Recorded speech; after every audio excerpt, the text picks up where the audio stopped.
2000년 봄 저희 교회를 개척할 때 5월 달에 이곳 현우 빌딩 지하 2층을 계약하고 인테리어 공사를 시작했습니다. 그리고 6월 달부터 수요일 날 성경 공부와 금요 심야 기도회를 갖기 시작하고 9월 달부터 주일 예배를 드리기 시작했습니다. 그런데 그 첫 초여름에 대낮에 부엌의 벽을 봤더니 습기가 가득 배어 있는 것을 발견했습니다.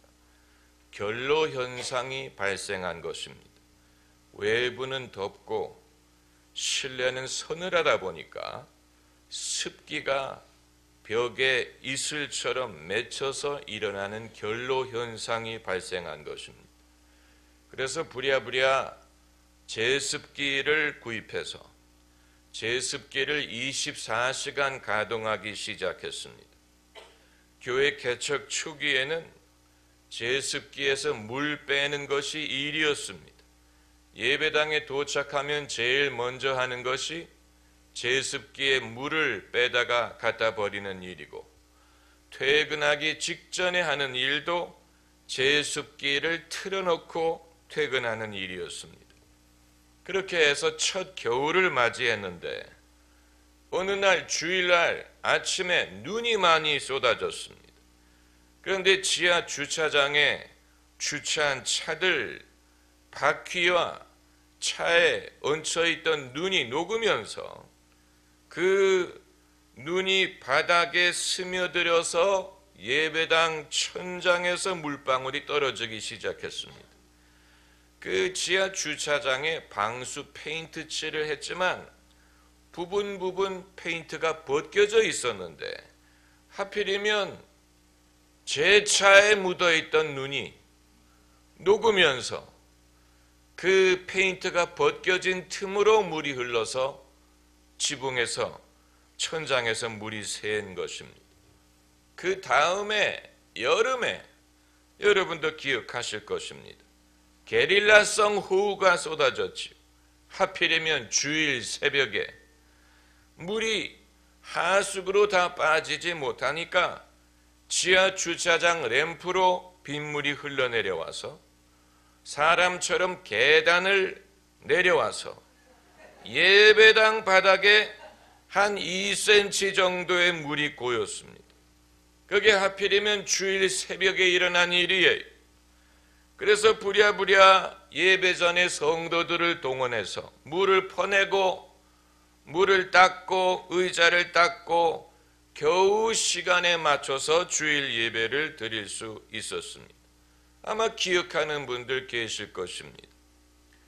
교회를 이곳에 개척하고 봄, 여름, 가을, 겨울 4계절을 거쳐가면서 철마다 어떤 일이 일어날 수 있고 어떻게 대비해야 되는지를 알 수 있었던 것입니다. 그 모든 것을 거쳐서 오늘까지 올 수 있었던 것입니다. 신앙도 이와 같습니다. 우리가 잠깐 믿고 멈출 것이라면 모르지만 끝까지 천국 갈 때까지 종점에 갈 때까지 믿음을 지키기를 원한다면 4계절을 한 번은 다 겪어봐야 됩니다. 신앙에 꼭 4계절만이 있는 건 아니지만 이를테면 그렇다는 얘기예요. 누가 잠깐 믿었다가 떠나가는지 아십니까? 4계절을 다 겪어보지 못한 사람이에요. 반대로 누가 30배, 60배, 100배의 열매를 맺습니까? 시절을 쫓아 과실을 맺는 사람. 오늘 본문에 시절을 쫓아 과실을 맺는다고 했습니다. 4계절을 다 인내해 본 사람이 열매를 맺습니다.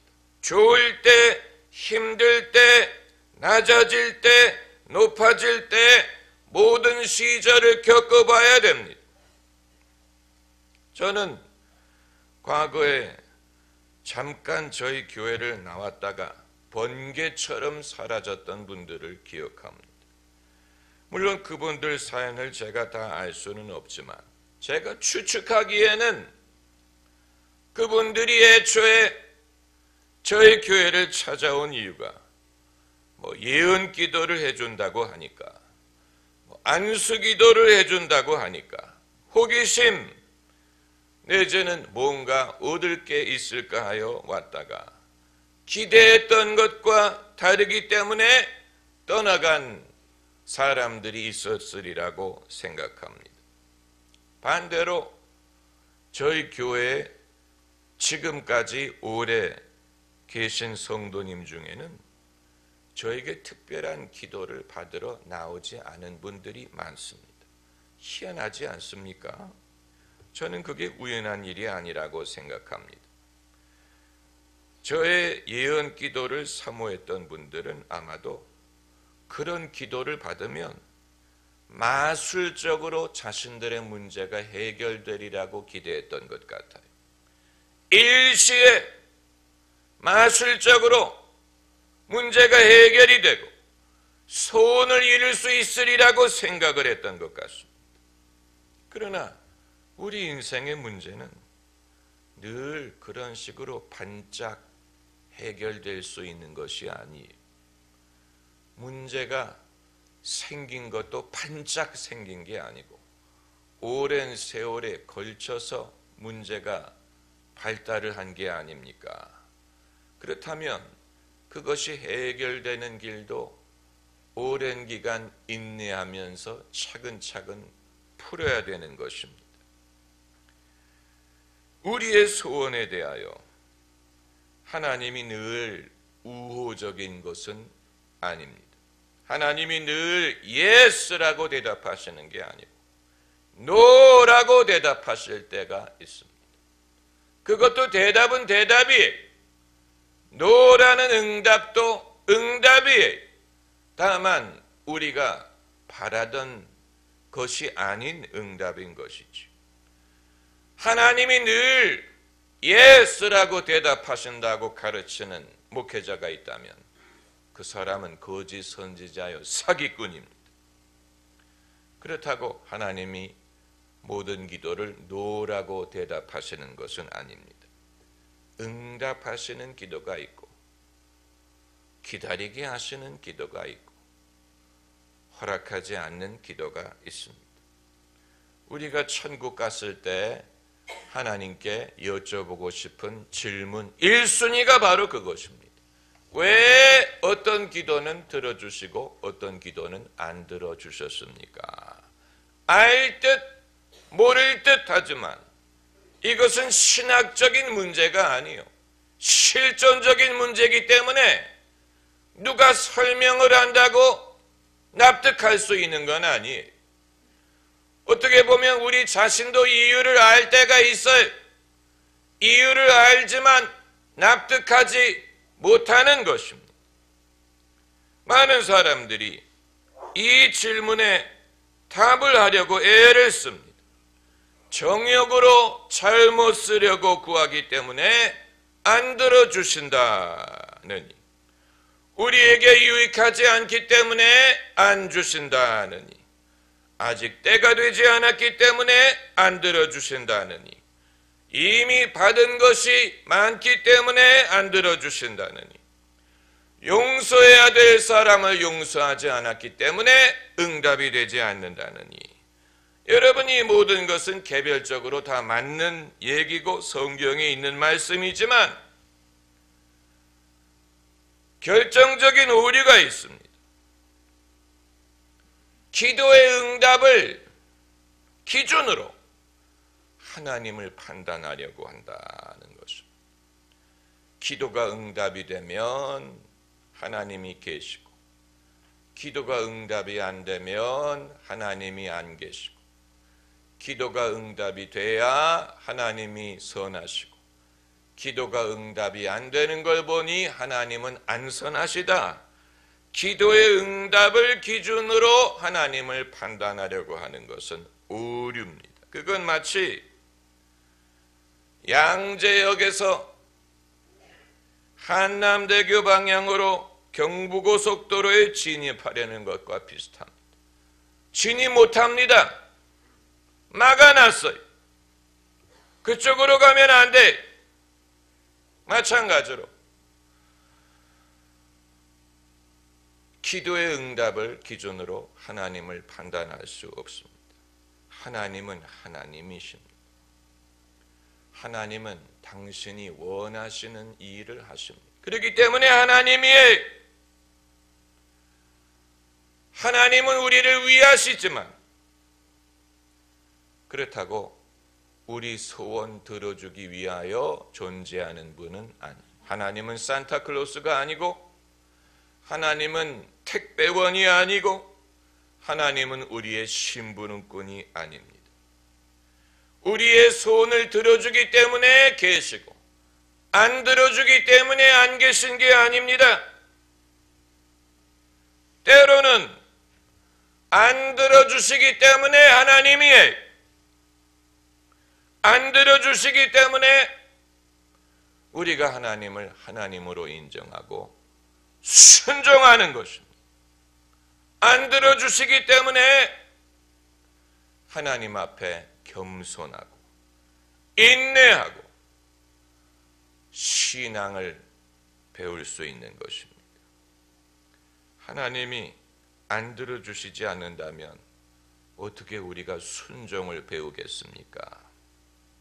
안 들어주실 때 우리는 하나님을 생각하게 되는 것입니다. 만약 항상 들어주신다면 하나님을 당연한 분으로 여길지 모르지만 안 들어주실 때 하나님에 대하여 진지하게 생각하는 것입니다.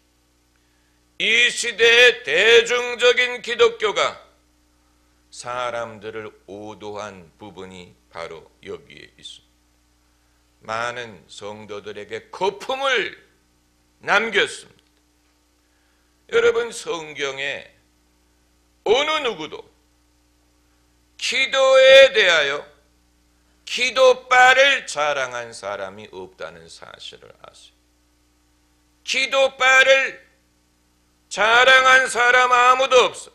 어느 누구도, 성경의 어느 누구도 기도하면 주신다라고 보장하지 않았습니다.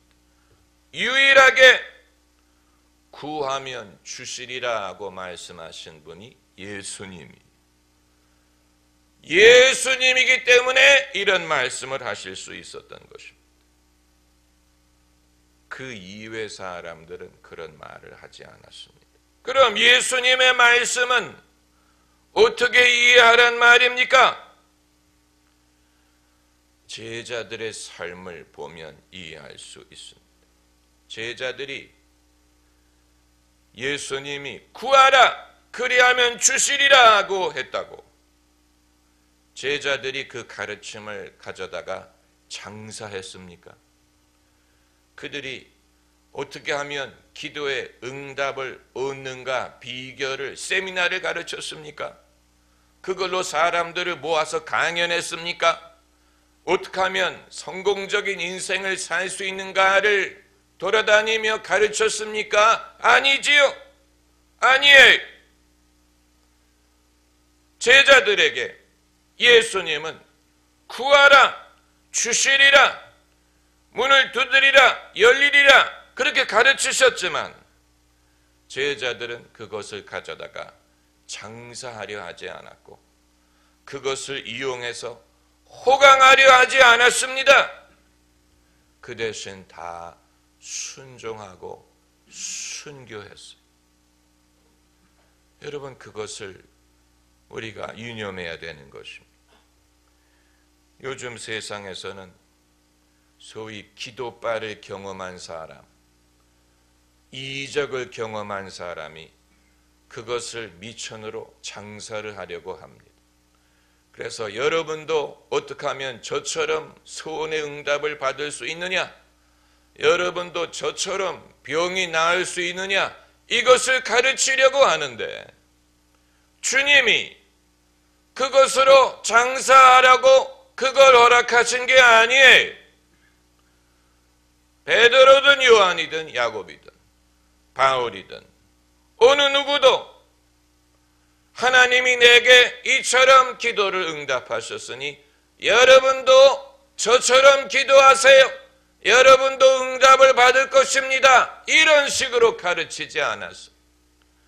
그건 기독교의 신앙과는 거리가 멉니다. 그건 예수님을 이용하려는 것이고 하나님을 이용하려는 것인데 예수님은 우리에게 이용당하지 않으시고 하나님도 우리에게 이용당하지 않으십니다. 아주 중요한 것입니다. 주님은 우리에게 이용당할 뿐이 아니에요. 아마 여러분 중에는 목사님 그렇다면 제 헌금 돌려주세요. 제가 지금까지 낸 헌금 돌려주세요. 반환을 요구하는 분이 계실지 몰라. 그럼 무엇을 믿어라는 말입니까? 제가 말씀드리고자 하는 것은 시절을 쫓아야 된다는 것입니다. 사람은 나무와 같은 존재. 그래서 복 있는 사람을 시냇가에 심은 나무에 비유했습니다. 사람은 나무와 같습니다. 5월은 푸르구나 라고 한 것처럼 우리가 시냇가에 심은 나무와 같이 되면 시절을 쫓아 과실을 맺습니다. 하나님이 우리의 삶을 형통하게 하시는 방법은 그런 것입니다. 반짝 기도의 응답으로 형통함을 누리는 게 아니고 시냇가에 심은 나무와 같은 삶을 살게 되면 자연스럽게 시절을 쫓아 과실을 맺게 돼 있습니다. 그래서 그 형사가 다 어떻게 하리로다? 형통하리로다. 사람들은 그 구절만을 좋아해서 형통, 만사 형통 뭐 이런 식으로 가르치는 분도 있었죠. 신통하고 인통하면 물통하고 만사 형통한다. 얼마나 한국 사람들이 통을 좋아하면 신통이란 말은 하나님과 통하고 인통, 사람과 통하고 물통, 물질로 통하면 만사 형통한다. 한국 사람들이 넘버원으로 좋아하는 부흥의 메시지였어요. 그런 식으로 사람들의 신앙을 키워놨는데 그러나 마치 그건 어떻게 하면 만사 형통할까 하는 비결을 가르치는 것 보이지 않습니까? 예수님이 우리에게 형통의 비결을 가르치러 오신 것 같습니까? 그럼 예수님이 왜 십자가에 돌아가셨고 우리에게 자기 십자가를 지라고 요구하셨겠습니까? 형통함의 비결을 가르치러 오셨다면 예수님도 형통해야 되고 제자들도 형통해야 되고 순교하는 것은 미련한 일이고 자기를 부인하는 것은 그건 미련한 일이지.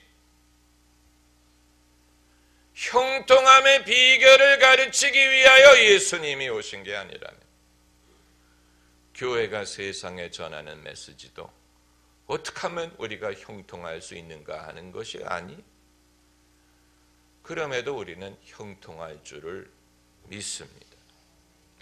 시냇가에 심은 나무, 그러니까 마지막 절만 읽으면 안 되고 1절부터 읽어야 됩니다. 복 있는 사람은 복을 어떻게 하면 받느냐가 아니고 복이 있는 사람은 악인의 꾀를 쫓지 아니하며 죄인의 길에 서지 아니하며 오만한 자의 자리에 앉지 아니하고, 그러니까 자리에 앉았는데 오만한 자가 거기 있다. 자리를 박차고 나오세요. 세상 친구 좋다고 오만한 자의 자리에 앉아있지 마세요. 오직 여호와의 율법을 즐거워하여 그 율법을 주야로 묵상하는 자로다. 저는 시냇가에 심은 나무가 시절을 쫓아 과실을 맺으며 시절마다 맺을 과일이 있습니다. 봄, 여름, 가을.